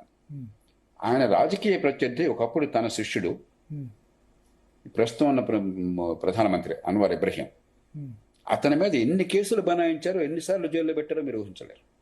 శిక్షలు వేశారు, ఏమీ లేకపోతే స్వలింగ సంపర్కమైన మరొకటి అబద్ధపు కేసులు పెట్టి జైల్లో పెట్టారు. చివరికి ఆయన దేశం ప్రధానమంత్రిగా ఆమోదించింది. ఇవాళ ఇప్పుడు ప్రస్తుతం ప్రధానమంత్రి ఆయన. కనీసం 3 సార్లు ఆయన శిక్షణ పడి జైలుకి వెళ్ళాడు. ఎందుకని? పూర్తిగా ప్రభుత్వం చేతుల్లో, రాజకీయం చేతుల్లో ఈ నిర్ణయ వ్యవస్థ బందీ అయిపోయింది, కోర్టులు కూడా బందీ అయిపోయినాయి. అంచేత మనం కఠినంగా శిక్షించాలన్న ఆత్రంతో ప్రజాస్వామ్య ప్రక్రియను దెబ్బ కొట్టకూడదు. ఒక బ్యాలెన్స్ కావాలి. ఇక రెండోది, మీరు అన్నట్టుగా బలమైన చట్టం అవసరం, మేము పూర్తిగా అంగీకరిస్తున్నాం. కానీ ఆ బలమైన చట్టంతో పాటు అది వచ్చిన మాత్రం చేత శిక్ష పడితే అనుకోపోకండి. మీరు చట్టంలో 90 రోజులు అంటే ఇక్కడ ఒక్కటి సార్, ఈ ఆస్తులు నేను లీగల్ గా సంపాదించుకున్నాను ప్రూవ్ చేసుకునే బాధ్యత అతనికి ఇస్తే దానిలో అది తప్పులేదు, అది నేను ఒప్పుకుంటాను. ఒకసారి సంపాదన మించి ఆస్తులు కూడబెట్టినట్టు ఆ మేరకు ఆధారాలు, ప్రాథమిక ఆధారాలు ఉంటే తర్వాత రుజువు చేసిన బాధ్యత ఖచ్చితంగా అధికారిది కావాలి, ఆ ఉద్యోగిది కావాలి. ఎందుకంటే ఇక్కడ యాక్చువల్లీ నాకు ఒక చెప్పారు, గవర్నమెంట్ ఉద్యోగిలో సర్వీస్ జాయిన్ అవుతే, చిన్న ఉద్యోగి అయినా సరే ప్రభుత్వ ఉద్యోగి ప్రతి సంవత్సరం తన ఆస్తులు, కొత్తగా ఒక ఇల్లు కొన్నా సరే గవర్నమెంట్ తెలియజేయాలి. అది ఇంప్లిమెంట్ కావట్లేదు, సర్వీస్ రూల్స్ లో ఉంది. అంతేకాదు, అసలు అనుమతి లేకుండా ఆస్తులు పొందకూడదు. మీరు కొనే ముందు అనుమతి తీసుకోవాలి. మరి ఎందుకు ఇంప్లిమెంట్ కావట్లేదు ఇది? ఎందుకంటే ఇప్పుడు కంచె చేని వేస్తుంటే పట్టించుకునేవాడు 180 మంది ఉద్యోగులు, అధికారులు కనీసం యాన్యువల్ రిటర్న్స్ కూడా దాఖలు చేయట్లా, ప్రాపర్టీ రిటర్న్స్. ఎందుకు చేయలేదని అడిగిన వాడు లేడు, వాడి మీద డిపార్ట్మెంట్ యాక్షన్ తీసుకున్న వాడు లేడు, విచారణ జరిపిన వాడు లేడు, శిక్షించిన వాడు లేడు. అందరు దీనిలో మేలకత్త అయిపోయినాయి. అసలు రూల్ ఏం చెప్తుంది? కొత్తగా ఇల్లు కొన్నా సరే చెప్పాలి ప్రభుత్వానికి, కొనే ముందు అనుమతి తీసుకోవాలి. కొన్న తర్వాత కూడా ప్రతి సంవత్సరం ఆస్తులు ప్రకటించాలి. కొత్తగా కొనకపోయినా కూడా ప్రతి సంవత్సరం ఆస్తులు ప్రకటించాలి. 2 ఉన్నాయి. తాను తన కుటుంబ సభ్యులు కదా, అందరికి ఎంతమందికి వర్తిస్తుంది అన్నది తన మీద ఆధారపడ్డ కుటుంబ సభ్యులు, వాళ్ళు ఖచ్చితంగా కొనే ముందే మైనర్ పిల్లలు వగైరా అందరికి వర్తిస్తుంది. ప్రతి సంవత్సరం ఆస్తులు కూడా చెప్పాలా? ఫిక్స్డ్ డిపాజిట్లు ఎన్ని ఉన్నాయి, ఇది కూడా ఉంటుందా? అంటే ఆస్తులు అంటే అది కూడా నగదు గాని, వస్తువు గాని, లేకపోతే స్థిరాస్తులు గాని, నగలు అన్ని చెప్పాలి. కాబట్టి కాగితం మీద ఉన్నాయి. కాగితం మీద ఉపయోగం ఉంది. మన దేశంలో కాగితం మీద చాలా చూపెడుతున్నాం. అందుకే 3వ అంశం నేరన్యాయ వ్యవస్థ. అందుకే మాలమత్ కమిటీ సంగతి చెప్పాను. నేరన్యాయ వ్యవస్థను మీరు బలోపేతం చేయకపోతే భారతదేశంలో అంత తక్కువ శిక్షలు ప్రపంచంలో ఎక్కడా లేవు. మనకి కేసులు నమోదైతే ఆ కేసుల్లో ఎవరో అమాయకులు, లేకపోతే బేదలో వాళ్ళని కొట్టేసో, లేకపోతే వాడి చిన్న చిన్న కేసుల్లోనూ వాడు నేరం చేశాను ఒప్పుకుంటే తప్ప 100కి 10-11 కేసుల్లో మాత్రమే భారతదేశంలో శిక్షలు పడుతున్నాయి. ఇందాక మీరు అన్నట్టుగా ఆ శిక్షలు కూడా 10 ఏళ్ళు 15 ఏళ్ల తర్వాత. అలా కాకుండా వేగంగా న్యాయంగా సమర్థంగా న్యాయం అందించకపోతే, శిక్షలు పడకపోతే సమాజంలో నేరం అంటే నేరం చేస్తే భయం లేదు ఎవరికి. ఓకే. ఆ భయం పోవాలి. అది చిన్నది కావచ్చు, పెద్దది కావచ్చు. మీరు పంజగుట్ట చౌరస్తాలో ట్రాఫిక్ అఫెన్సెస్ ఉంటే మీరు పెనాల్టీలు వేయట్లా. పెనాల్టీ వేస్తే పెనాల్టీ వేవ్ చేస్తున్నారు. ఓకే. అదేదో మరి రాజకీయంగా ఓట్లు పోతేనో మరో కారణంగానో. రేపు పొద్దున మరి ట్రాఫిక్ అఫెన్స్ ఎందుకు ఉండవు? చిన్నది కావచ్చు, పెద్దది కావచ్చు. తప్పు చేస్తే శిక్ష పడుతుందన్న భయం లేని వ్యవస్థ నిర్మాణం చేశాం. సార్, ఇప్పుడు కాళేశ్వరంపై జస్టిస్ పినాకిని ఘోష్ ఆధ్వర్యంలో తుది నివేదిక సబ్మిట్ చేసే సమయంలో అరెస్టులు జరుగుతున్నాయి కదా, అంటే ఏంటి ఇప్పుడు వీళ్ళతో ఆగుతుందా? మరికొందరు మిగతా ఇంజనీర్లను కూడా విచారించే అవకాశం ఉందంటారు? అది నేను చెప్పలేనమ్మా. ఎందుకంటే అక్కడ ఏ మేరకు సాక్ష్యాధారాలు ఉన్నాయో, ఎవరి మీద వాళ్ళు ఇన్వెస్టిగేట్ చేస్తున్నారో మనకు తెలియదు. కాబట్టి ఆ వివరాల్లోకి నేను వెళ్ళాను. కానీ 2 విషయాలు నాకు అర్థమైనంత వరకు, న్యాయ విచారణ కాళేశ్వరం ప్రాజెక్టులో జరిగిన పొరపాట్లు, మరి కూలిపోయినటువంటి బ్యారేజ్ వగైరా ఉంది, దానివల్ల జరిగినటువంటి అనర్థము, అది జరగకుండా ఉండేందుకు ఏం చేయాలి బోస్, అలాంటి విషయాల మీద ఉంటుంది. ఇవి క్రిమినల్ కేసులు. ఈ 2 వేరు. కాళేశ్వరం ప్రాజెక్టులో కీలకంగా పనిచేసిన ఇంజనీర్లందరికీ అంటే తప్పదనుకోవచ్చా, ఇబ్బందులు తప్పవనుకోవచ్చు? ఆ మాట నేను చెప్పలేను. ఎందుకంటే మన దేశంలో ఏనాడు ఏం జరుగుతుందో దేవుడికి ఎరుక. నిజంగా నేరం చేస్తే శిక్ష పడుతుంది, నేరం చేస్తే నిర్భయంగా విచారించే బలమైనటువంటి సంస్థ ఉన్నది, దానికి శక్తి సామర్థ్యాలు, నిజాయితీ, నిష్పక్షత ఉన్నాయని నమ్మకం ఉందనుకోండి, అప్పుడు మీరు నేను ఊహించగలం. మన దేశంలో అదేం లేదు. ఏలిన వారు తలుచుకుంటే ఏదైనా చేయొచ్చు. రేపొద్దు నీ గొడవ అంతా వద్దా, మీరు మూసేయండి అని చెప్పంటే మూసేస్తారు. ఏ కేసు ఉండదు. అంటే రేపేం జరుగుతుందో చెప్పే సాహసాన్ని నేను చేయలేను. కానీ ఏసీబీ కేసులు వేవ్ ఆఫ్ చేసే అధికారం ముఖ్యమంత్రికి ఉన్నట్టుంది. దాన్ని కూడా ముఖ్యమంత్రులు యూజ్ చేసుకుంటున్నట్టున్నారు. ఒకటి ఆ పని చేస్తున్నారు, అధికారుల మెప్పు పొందడం కోసం, వాళ్ళని తమ చెప్పు చేతులు ఉంచుకోవడం కోసం. లేకపోతే చట్టపరంగా చేయకపోయినా సరే ఏసీబీ డైరెక్టర్ ఎవరు నియమించేది? డైరెక్టర్ జనరల్ని ఎవరు ట్రాన్స్ఫర్ చేసి, ఏసీబీ అధికారులు ఎవరు ట్రాన్స్ఫర్ చేసేది? వాళ్ళ భవిష్యత్తు ఎవరి చేతుల్లో ఉంది? ఒక మాట చెప్తే వినరా వీళ్ళు, వినకపోతే ట్రాన్స్ఫర్ చేయరా? అంచేత రేపేం జరుగుతుందో మనకు తెలియదు. దీన్ని జ్యుడిషియరీ కిందకి తీసుకురావచ్చా ఏసీబీ? నేను అందుకే చెప్పేది, ఈ ఏసీబీ లాంటి సంస్థల్ని, సిబిసిఐడిని కనీసం ఒక స్థాయి దాటిన నేరాల విషయంలో ప్రతి చిన్న నేరానికి ఆ పని చేయలేం మనం.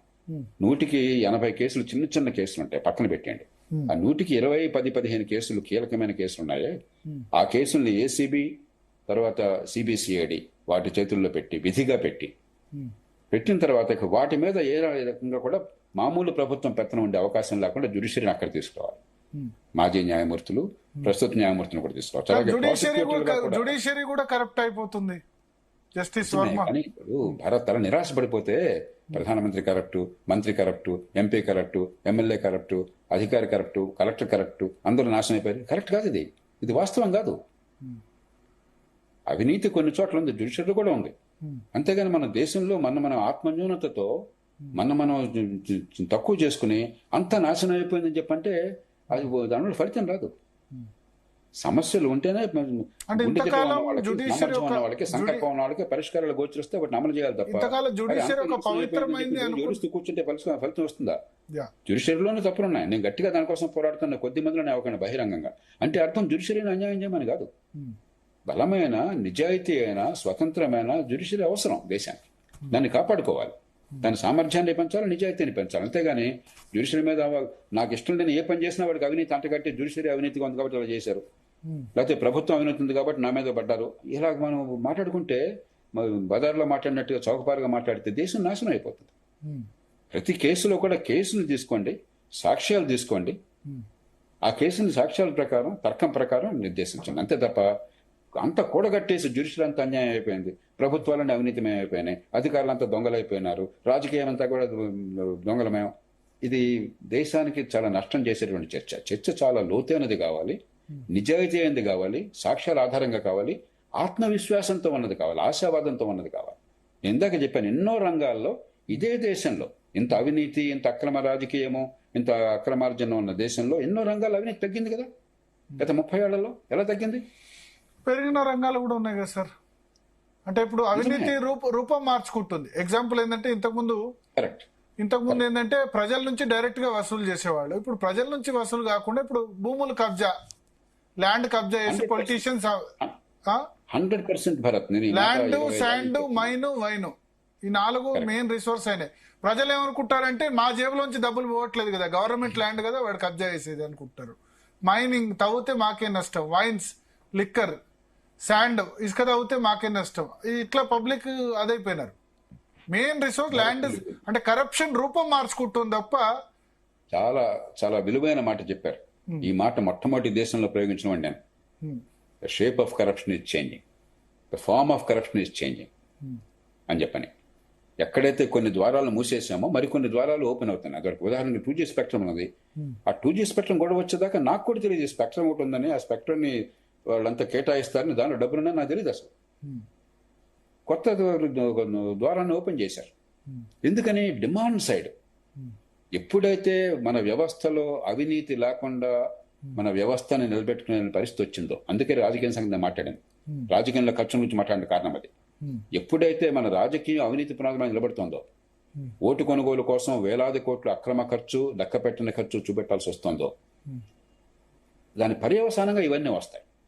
కాబట్టి వెంటనే చేయలేకపోయినా కూడా మనం ఖచ్చితంగా రాజకీయంలో అక్రమ ఖర్చు లేకుండా, 30-40 కోట్లు సొంత డబ్బు ఖర్చు పెట్టే అవసరం లేకుండా, అసలు అంత డబ్బు ఖర్చు అవసరం లేకుండా నిజాయితీగా ప్రచారం చేసుకుని ప్రజల ముందుకెళ్ళి సమర్థులు, నిజాయితీ పరులు ఎన్నికే వ్యవస్థ నిర్మాణం చేయటం, అది ఫైనల్గా పరిష్కారం అవుతుంది. కాబట్టి సమయం సందర్భాన్ని బట్టి ఎక్కడ ఏది అవసరం ఉంటే అవకాశం ఉంటే చేద్దాం. అంతేగా నిరాశకు మాత్రం తావులేదు. ఖచ్చితంగా దేశంలో అవినీతి మొత్తం మీద తగ్గుతోంది, ఎన్నో రంగాల్లో తగ్గుతోంది. మనం నిరాశ పడద్దు. నేను ఆశావాదిని. నేను అవినీతిని అరికట్టడంలో చాలా పోరాడిన వాడిని, చాలా రంగాలు విజయాలు సాధించిన వాడిని. ఉదాహరణకి ఎప్పుడో 2004, 2005, 2003, 2004, 1-2 ప్రాంతాల్లోనే నేను జస్టిస్ లక్ష్మణరావు గారు ఇద్దరం కలిసి పాదయాత్రలు చేసి అక్కడ అవినీతిని ఆపగలిగాం. ఏమైంది? కూకట్పల్లి ప్రాంతంలో అప్పుడు మున్సిపాలిటీగా ఉన్నప్పుడు ఏం చేశారు? ఈ బిల్డింగ్ రెగ్యులేషన్ స్కీమ్ ఒకటి, లేఅవుట్ రెగ్యులేషన్ స్కీమ్ ఒకటి ఉన్నాయి. దానిలో ఏం చేశారు? డబ్బులు లంచం ఇచ్చిన వాళ్ళందరి పనులు చేశారు, రెగ్యులైజ్ చేశారు. లంచం ఇవ్వకపోతే అప్లికేషన్లు పెండింగ్ ఉన్నాయి. మేమంతా అవినీతి ఉందా లేదు మాట్లాడాల. ఒకటే అడిగాం, ఏనాడు ఎవరు అప్లికేషన్ పెట్టారు, ఆ అప్లికేషన్ ఇవాళ ఏ స్థాయిలో ఉంది. అది బయట పెట్టగానే నిన్న వచ్చిన అప్లికేషన్ ఇవాళ క్లియర్ అయిపోయింది. 2 ఏళ్ల క్రితం అప్లికేషన్ పెడితే పని జరగలేదని చెప్పంటే అర్థం ఏంటి? వాళ్ళ కాగితాలు ఇవ్వండి. అందుకని వాళ్ళకి అర్థమైంది ఇది బయటపడిపోతే వాళ్ళ భాగవతంతో బయటపడుతుంది చెప్పాను. అప్పుడు లక్ష్మణరావు గారు నేను పాదయాత్ర చేశాను.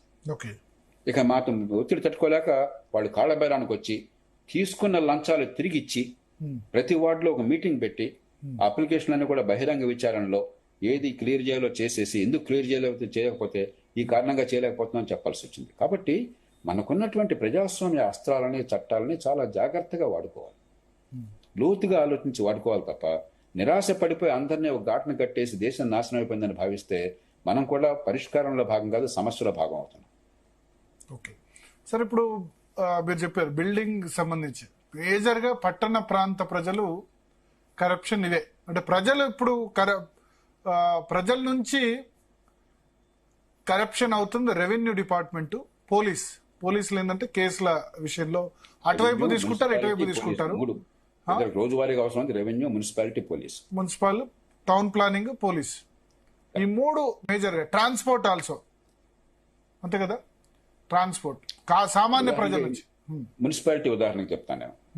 ఎప్పుడో 2003, 2004లోనే 2002, 2003 ప్రాంతంలోనే మున్సిపల్ అడ్మినిస్ట్రేషన్ శాఖలో అప్పుడు ఉమ్మడి ఆంధ్రప్రదేశ్లో దేశంలో తొలిసారిగా ఒక సిటిజన్స్ చార్టర్ వచ్చింది. మున్సిపాలిటీ చేసే సేవలను 5 నిర్దిష్టంగా, అప్పుడు మొదటి కాబట్టి 5 చేయండి అని కోరాను నేను. 5 ఐడెంటిఫై చేసి ప్రతిదానికి కాలపరిమితి పెట్టి, ఆ కాలపరిమితి లోపల పని జరగకపోతే రోజుకు 50 రూపాయలు పరిహారాన్ని చెల్లించే ఏర్పాటు చట్టబద్ధంగా జరిగింది. తర్వాత దాన్ని పక్కన పెట్టాము. అది అమలైంది. కుచిపల్లాపూర్ మున్సిపాలిటీలో, గుంటూరు మున్సిపాలిటీలో, తణుకు మున్సిపాలిటీలో చాలా చోట్ల లోక్సత్తా ఆ రోజుల్లో మీరు కనుక పెనాల్టీ కనుక ప్రభుత్వ అధికారుల నుంచి వసూలు చేయగలిగితే, ఎంత వసూలు చేస్తే అంత మ్యాచింగ్గా నేను ఒక రివార్డు ప్రకటించాను. మీరు 100 రూపాయలు పెనాల్టీ చేస్తే 100 రూపాయలు మీకు బహుమానం, 1000 రూపాయలు పెనాల్టీ చేస్తే 1000 రూపాయలు బహుమానం చెప్పాను. ఒక ఉద్యమంలాగా వచ్చింది. దాన్ని కొనసాగించాల ప్రభుత్వాలు అప్పుడు ఆనాడు చేశారు. ఇప్పుడు ఒక్క సిటిజన్ చార్టర్ చూపెట్టిన ఆంధ్రప్రదేశ్లో కానీ తెలంగాణలో కానీ ఒక్క చార్టర్లో కూడా సకాలంలో పని జరగకపోతే ఇదిగో ఈ పరిహారాన్ని ప్రభుత్వం చెల్లిస్తుందన్న మాట లేదు. ఒక్క చార్టర్ కూడా లేదు. ఆయుధం ఉన్నది, చేయాలన్న కోరిక లేదు. కొంత ఏదో ఉంది కదా, సెల్ఫ్ రెగ్యులేషన్ పైన బీఆర్ఎస్ ప్రభుత్వం తీసుకొచ్చింది కదా, మేము వాళ్ళు సర్టిఫై చేసుకోవడం, బిల్డింగ్ అనుమతులకు సంబంధించి. అందుకనే కొన్ని మంచివి. ప్రధానికి ప్రభుత్వం ఇన్స్పెక్షన్ రాజ్యం లేకుండా చేయడం మంచిది. కానీ ఒక అడుగు ముందుకేస్తే 2 అడుగు వెనక్కి వెళ్ళిపోతుంది. 2003లోనే దేశంలో మొట్టమొదటి సిటిజన్ చార్టర్ వచ్చినటువంటి తెలుగు నేల మీద ఇవాళ ఒక్క సిటిజన్ చార్టర్ లో కూడా పరిహారం లేకుండా ఎందుకుంది? ఇంప్లిమెంట్ చేయట్లేదు. 20 ఏళ్లలో మరింత ముందుకెళ్ళాలి కదా మనం. ఇంప్లిమెంట్ చేయట్లేదు. ఆనాడు బ్రిటన్లో జాన్ మేజర్ అని ప్రధానమంత్రిగా ఉండేవాడు ఆయన. బ్రిటన్ ఆయన తీసుకొచ్చాడు 1997 ముందు తీసుకొచ్చాడు సిటిజన్స్ చార్టర్. ఓకే. దానివల్ల స్ఫూర్తిని పొంది నేను గట్టిగా దేశంలో కావాలని పోరాడింది. దేశంలో సిటిజన్ చార్టర్ ఉద్యమానికి కారణం నేను. ఓకే. దానిలో భాగంగా ఆంధ్రప్రదేశ్లో అప్పుడు ఒక మంచి నిజాయితీపడిన అధికారి ప్రసాదరావు అని చెప్పాను ఒక ఆయన, సమర్థుడు నిజాయితీపడిన అధికారి, మున్సిపల్ అడ్మినిస్ట్రేషన్ కమిషనర్ ఉండేవాడు. ఓకే. ఆయన నా దగ్గర రాజమండ్రిలో మున్సిపల్ కమిషనర్ గా పనిచేశాడు. ఓకే. నేను ఆయన కోరాను, రిటైర్మెంట్ ముందు ఆయన మున్సిపల్ అడ్మినిస్ట్రేషన్ కమిషనర్ గా ఉంటే ఈ ఒక్క పని చేయండి, ప్రజలకు మంచి మేలు చేసిన వాళ్ళు అవుతారంటే చాలా మనసు పెట్టి చేశాడు ఆయన. ఓకే. తర్వాత కొనసాగించామా? లేదు. పరిష్కారాలు ఉన్నాయి. కాబట్టి నేను కోరేది పత్రికల్ని ప్రజల్ని కూడా మనం ఆర్భాటము ఆవేశం చాలదు, కొంచెం లోతుకి వెళ్ళాలి. ఆచరణ సాధ్యమైన పరిష్కారం అర్థం చేసుకుని కొంతమందినే గొంతు విప్పాలి. అందరికీ అర్థం కాకపోవచ్చు, కొంతమందినే గొంతు విప్పాలి, సంఘటితంగా గొంతు విప్పాలి, దాని మీద నిలబడాలి. ఖచ్చితంగా పని జరుగుతుంది. జరిగిన తర్వాత దాన్ని కొనసాగించే ఏర్పాటు జరగాలి. అప్పుడు కాలక్రమంలో ముందుకెళ్తాం. లేకపోతే ఏమవుతుంది, ఒక అడుగు ముందుకి 2 అడుగులు వెనక్కి అవుతాం. ఫలానప్పుడు జరిగింది, వెనక్కి వెళ్ళిపోయింది. మళ్ళీ పాలనా సమాచారం నేనే గట్టిగా తీసుకొచ్చాను దాన్ని పోరాడి. కొన్ని చోట్ల పనికి వస్తుంది, చాలా చోట్ల పని. సమాచార హక్కు చట్టం కోరలు బీకేసిన విధంగా అయిపోతుంది కదా, కమిషనర్ నియామకాలు చేపట్టలేదు. నిరంతర నిఘా ప్రజల నుంచి లేకుండా పరిష్కారాలు మనకు అర్థం కాకుండా 2 రకాలు ఉంది సమాచార హక్కు చట్టం. ఒకటి బ్లాక్ మెయిల్ కి యూజ్ చేస్తున్నారని ఒకటి అంటారు, రెండోది కమిషనర్ల నియామకం ఆలస్యం చేసి ఆ విధంగా డిలే చేస్తున్నారు. కమిషనర్లుగా తమ వాళ్ళని పెట్టేసుకుంటారు సమాచార హక్కు చట్ట కమిషనర్. బ్లాక్ మెయిల్ అనేది నేను పెద్దగా ఒప్పుకోను భరత్. ఈ మాట ఆ రోజుల్లో కూడా చట్టం వస్తున్నప్పుడు కూడా చాలా వ్యతిరేకించారు. నేను కావాలని చెప్పిన చట్టంలో పెట్టింది, ఎందుకోసం సమాచారాన్ని అడుగుతామని అడిగే ప్రశ్న నీకు లేదు, ఆ హక్కు నీకు లేదు. ఈ దేశ పౌరులకి ఈ దేశంలో ప్రభుత్వ యంత్రాంగం ఏం చేస్తుందో తెలుసుకునే హక్కు ఉన్నది. వాడేం చేస్తాడు ఆ సమాచారంతో నీకు అనవసరం. బ్లాక్మెయిల్ చేస్తే బ్లాక్మెయిలింగ్ కేసు పెట్టి వేరే శిక్షించండి, అంతేగాని దమ్మునుంటే. అంతేగాని ఈ వంక పెట్టి సమాచారం అందించకుండా చేయబోకండి. ఇక రెండోది, ఖచ్చితంగా ప్రభుత్వాలు తప్పులు చేసినాయి. కొంతకాలం పాటు, చాలా కాలం పాటు జాతీయ స్థాయిలో ఇన్ఫర్మేషన్ కమిషన్లు సరైన వాళ్ళు నియమించారు, కొన్ని రాష్ట్రాల్లో నియమించారు. కానీ చాలా రాష్ట్రాల్లో ఆశ్రితుల్ని, అవినీతి పరుల్ని కొన్ని సందర్భాల్లో సిగ్గువిడి చెప్తున్నాం. కొంతమంది చీఫ్ ఇన్ఫర్మేషన్ కమిషనర్ పక్కన కూర్చోవాలంటే నాకు చాలా సిగ్గేసింది. అవినీతి పరులు వాళ్ళ పక్కన నేను కూర్చోవడం ఏంటి? చీఫ్ ఇన్ఫర్మేషన్ కమిషనర్గా చేశారు. అలాంటి వాళ్ళని పెట్టి, ఎందుకంటే మొక్కుబడిగా వచ్చిన వాళ్ళు కూడా, అవినీతి లేని వాళ్ళు కూడా మామూలు కోర్టులాగా వాయిదాలు చెప్పిన 5 నిమిషాల్లో సెటిల్ కావచ్చు. ఇన్ఫర్మేషన్ కమిషన్ చేయవలసింది సమాచార హక్కుని తిరస్కరిస్తే కింది స్థాయిలో, 2 స్థాయిల్లో తిరస్కరిస్తే అప్పుడు ఇన్ఫర్మేషన్ కమిషన్ కోర్టులాగా కూర్చొని నిర్ణయం చేస్తుంది. 5 నిమిషాల్లో నిర్ణయం చేయొచ్చు ఈ సమాచారం ఇవ్వదగ్గదా కాదా అని చెప్పిన చట్టం కింద. దానికి 6 నెలలు, సంవత్సరము, వాయిదాల మీద వాయిదాలు, కోర్టుల్లాగా. అధికార యంత్రాంగం కూడా వెళ్ళిన వాళ్ళు కూడా పనికి రాకుండా చేశారు. అంచేత చట్టాలు అవసరం. చట్టాలే కాదు, చట్టాలు స్ఫూర్తి కావాలి, ప్రజల్లో మరి సంఘటితంగా నిలబడే శక్తి కావాలా, విషయం అర్థం చేసుకునే పరిజ్ఞానం కొంతమందికైనా ఉండాలి పౌరులకి, వాళ్ళు నిలబడి పోరాడాలి దానికోసం. ఇవన్నీ సమకూర్తేనే మనం మార్పులు తీసుకోవాలి. సార్, అంటే ప్రధానంగా ఎదురవుతుంది అర్బన్ వాళ్ళకైతే ఇల్లు కట్టుకోవడంలో ఖచ్చితంగా మున్సిపాలిటీ వాళ్ళకి ఇవ్వాల్సిందే. లీగల్ గా కట్టుకుంటే, అంటే మై కొలీగ్ ఆల్సో ఫేస్డ్, నేను చెప్పాను మీరు లీగల్ గానే కడుతున్నారు కదా, ఎందుకు అంటే లేదు లీగల్ గా కట్టినా సరే ఇవ్వాల్సిందే, లేకపోతే ఏదో విధంగా ఇబ్బంది పెడతారు. ఆగండి మీరు అని చెప్పారు, ఆగండి మీరు అంటే ఆగితే డిలే చేశారు, ₹1,00,000 ఇస్తే పని అయిపోయింది, ఏమి ఇబ్బంది పెట్టదు. అయితే ఆయన పై వాళ్ళకి చెప్పాను, పై వాళ్ళకి చెప్పినందుకు పై వాళ్ళతో కాకుండా కింది వాళ్ళకి ఇచ్చేదానికి మీరు అనవసరంగా పై వాళ్ళకి చెప్పారు. వాళ్ళకి చెప్తే ఇంకెక్కువ ఇవ్వాలని ఇంకా ఎక్కువ ఇవ్వాల్సిన సిచ్యువేషన్ ఉంది. అందుకే భరత్ ఇప్పుడు ఒక పరిష్కారం ఆలోచించాను. ఇందాక మీరు చెప్పారు, గతంలో ప్రభుత్వం సెల్ఫ్ సర్టిఫికేషన్ పెట్టిన అలా చేయొచ్చు కదా అని. మీకు గుర్తుందో లేదో, మనకి వెహికల్ పొల్యూషన్ కంట్రోల్ చూడాలని చెప్పంటే కొన్నేళ్ళు పోయిన తర్వాత సర్టిఫై చేయాలి కదా పొల్యూషన్ ఎట్లా ఉందని చెప్పినది. అదొరకు గవర్నమెంట్ చూసేది. ఇప్పుడు అది వదిలేసి అది ప్రైవేట్ రంగంలో ఆ సర్టిఫై చేసే అధికారాన్ని ఇచ్చారు, టెస్ట్ చేసి. అదే రకంగా ఈ టౌన్ ప్లానింగ్ ప్రతి కేసు అప్రూవల్ కాకుండా, కనీసం ఒక స్థాయి లోపల బిల్డింగ్ అయినా సరే ప్రతి దానికి అప్రూవల్ అవసరం లేకుండా టౌన్ ప్లానింగ్ రూల్స్ స్పష్టంగా ఉన్నాయి. సెట్ బ్యాక్ కానీ మరొకటి కానీ అన్ని స్పష్టంగా ఉన్నాయి. మీకు అప్రూవ్డ్ ఆర్కిటెక్ట్స్ ఉన్నారనుకోండి, వాళ్ళని సర్టిఫై చేసి ఎప్పుడు ఆర్కిటెక్ట్స్కి వాళ్ళకి పరీక్షలు పెట్టండి కావాలంటే వాళ్ళకి అధికారం ఇవ్వండి, ఆ బాధ్యత ఇవ్వండి, ఫీ కలెక్ట్ చేయమని, దానిలో కొంత ప్రభుత్వం ఫీ తీసుకోమనండి. వాళ్ళు తప్పు చేస్తే వాళ్ళ పదవి తీసిపారేయండి, ఇల్లు కూలగొట్టేయండి తర్వాత. ఇట్లాగా మన పద్ధతులను మార్చొచ్చు. పెద్దానికి నేను మున్సిపల్ ఆఫీస్కి పోయి వాడి అప్రూవల్ కోసం చెప్పిన వాడి వెనకాల పడి 10 సార్లు వాడికి లంచం ఇచ్చే అవసరం లేకుండా వేరే పద్ధతులను పెట్టొచ్చు. కానీ ఇవన్నీ ఇలా పెట్టేస్తే వీళ్ళ లంచం ఎట్లా వస్తుంది? అందుకనే కొన్ని చేస్తారు. మనం ఈ పరిష్కారాలను తీసుకొచ్చి గట్టిగా నిలబడాలి. ముఖ్యంగా నగర ప్రాంతాల్లో, పట్టణ ప్రాంతాల్లో తెలియగల వాళ్ళు, ఆలోచించే వాళ్ళు, ఆదాయం ఉన్న వాళ్ళు ఉన్నారు, పన్నులు కడుతున్నారు. పట్టణాల్లో డబ్బంతా దేశంలో పట్టణాల్లోనే ఉంది. కాబట్టి మున్సిపాలిటీలకి డబ్బులు కూడా పెద్ద కష్టం కాదు. పౌరుల్ని విశ్వాసంలో తీసుకోవాలి, పౌరుల్ని బలోపేతం చేసేట్టుగా చట్టాలు, పద్ధతులు తీసుకోవాలి. ఓకే, సో ఫైనల్ గా హోప్ అయితే ఉంది సార్. మీరేమంటారు? పూర్తిగా నిరాశపడాల్సిన అవసరం లేదు ఇటువంటి చూసి.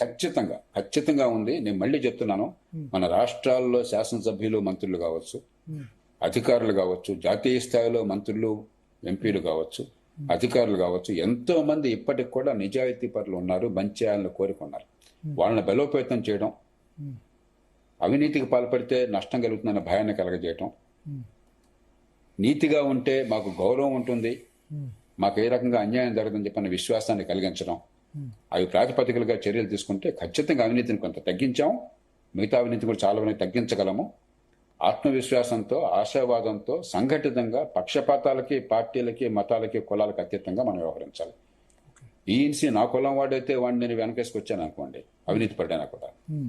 ఒక పోలీస్ ఆఫీసర్ నా కులం వాడైతే వాడిని వెనకేసుకొచ్చాను అనుకోండి, ఒక ఐఏఎస్ అధికారి నా ప్రాంతం వాడైతే వెనకేసుకొచ్చాను అనుకోండి, అవినీతి సంబంధం లేకుండా, అవినీతి ఎందుకు పోతుంది?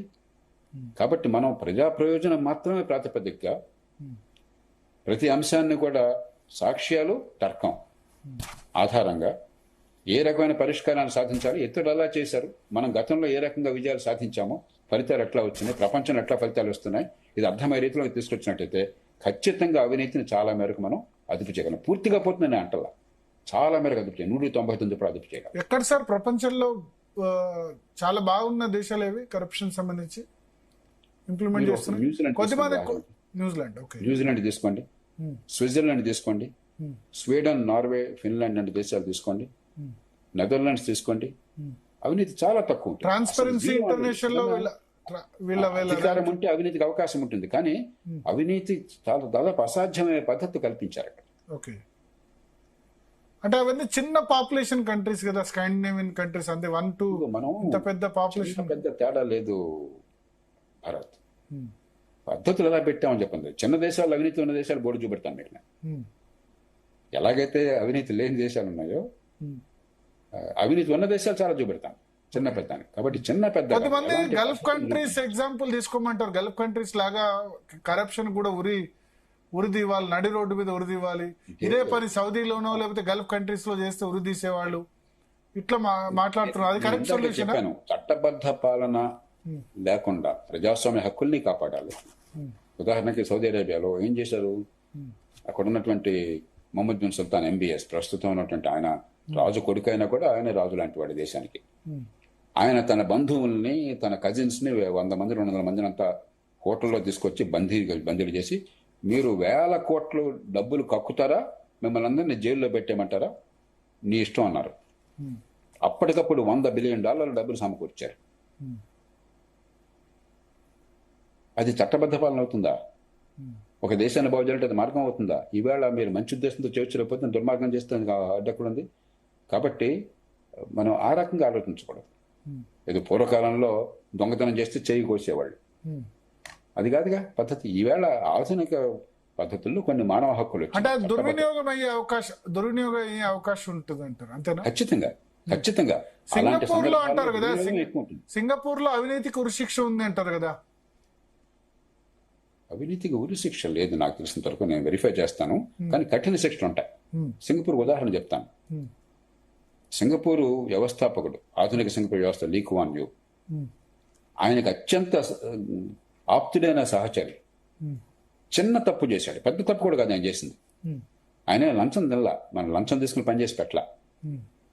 నిబంధనలకి వ్యతిరేకంగా ఎవరో ఆయన ఒక వెకేషన్కి, హాలిడేకి తీసుకెళ్తే వాళ్ళ డబ్బులతో, ఆ డబ్బులతో ఆతిథ్యాన్ని ఆయన స్వీకరించాడు. ఇంతే తప్పుదడి. వేరే వాళ్ళ డబ్బులతో ఆతిథ్యాన్ని స్వీకరించాడు. ఓకే. ఈయనకి అత్యంత ఆప్తులైన సహచరుడు. ఆయన చాలా సుదీర్ఘంగా ఆలోచించాడు లీ కువాన్ యూ.